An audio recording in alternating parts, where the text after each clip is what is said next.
नमस्कार, मी आहे वैष्णवी कथलकर। आपण बघत आहात CTV न्यूज नजर प्रत्येक बातमीवर। हिंदी आणि मराठी भाषेत बातम्या प्रसारित करणारे जिल्ह्यातील एकमेव channel, sponsored by Sukhkarta associates. आणि आता पाहूयात गेल्या 24 तासातील बातम्या पटापट। राज्यात महायुती सरकार आल्यानंतर 15 दिवसांनी मुख्यमंत्री आणि उपमुख्यमंत्री यांची निवड, नंतर अधिवेशनाच्या पूर्वसंध्येला मंत्र्यांची निवड आणि आता पालकमंत्री पदावरून महायुतीमध्ये तणाव सुरू आहे। 3 पक्षांच्या खिचडी सरकारमध्ये सर्व काही आलबेल असल्याचे दाखवत जरी असले तरी आतून मात्र सावळा गोंधळ असल्याचे निदर्शनास येत आहे। चंद्रपूर जिल्ह्याचे पालकमंत्री कोण हा प्रश्न सध्या प्रत्येकाला भेडसावत आहे। या यादीतून मुनगंटीवार यांचे नाव केव्हाच वगळले गेले, त्यामुळे आता आयात केलेला मंत्री जिल्ह्याचा पालकमंत्री होऊ शकतो हे निश्चित। तसेही चिमूरचे आमदार बंटी भांगडिया यांच्या गळ्यात राज्यमंत्री पदाची माळ पडणार हे निश्चित मानले जात आहे। तेव्हा जिल्ह्याचा पालकमंत्री म्हणून वाट पाहावी लागेल का, याचीही उत्सुकता बळावली आहे। मुनगंटीवार यांना मंत्रीपद नाकारून भाजपाने एका दगडात अनेक पक्षी मारल्याचे बोलले जात आहे। मुनगंटीवार आणि वडेट्टीवार यांची जवळीक सुद्धा भाजपा श्रेष्ठीने तोडली आणि नवीन नेतृत्व उदयास आणून वरिष्ठांना एक प्रकारे हातावेगळे केल्याचे राजकीयदृष्ट्या समजले जात आहे।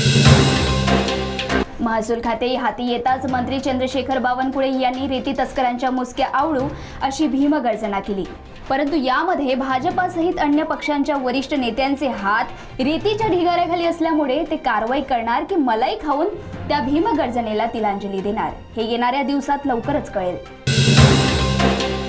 चंद्रपूर येथील शासकीय महाविद्यालयाचे काम जवळपास पूर्ण झाले आहे, मात्र येथे आवश्यक वैद्यकीय साहित्य खरेदीसाठी 100 कोटी रुपयांच्या निधीची गरज आहे, अशी मागणी आमदार किशोर जोरगेवार यांनी विधिमंडळाच्या हिवाळी अधिवेशनात औचित्याच्या मुद्द्याद्वारे केली। चंद्रपूर येथील वैद्यकीय महाविद्यालय पूर्णत्वास आले असतानाही अजूनही जिल्हा सामान्य रुग्णालयाच्या इमारतीत वैद्यकीय महाविद्यालय सुरू आहे।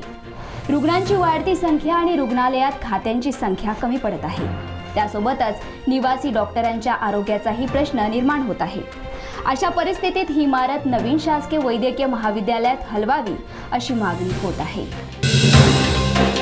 चंद्रपूर जिल्ह्यात 2 वेगवेगळ्या अपघातात 3 जण ठार झाल्याची दुःखद बातमी समोर येत आहे।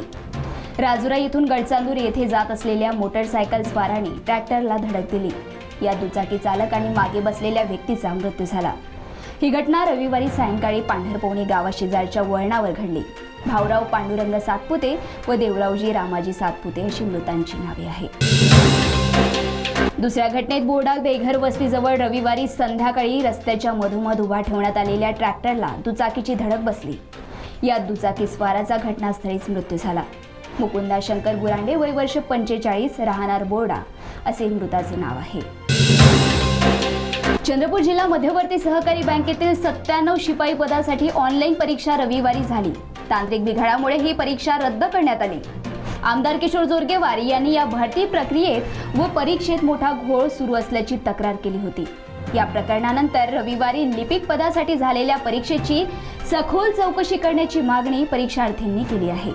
शनिवारी अर्धा पेपर सोडवल्यानंतर परीक्षा रद्द केली गेली, तर रविवारी सुद्धा परीक्षा केंद्रावर संशयास्पद हालचाली बघायला मिळाल्या। त्यामुळे या संपूर्ण परीक्षा प्रक्रियेची उच्चस्तरीय चौकशी व्हावी अशी मागणी विद्यार्थ्यांनी केली आहे।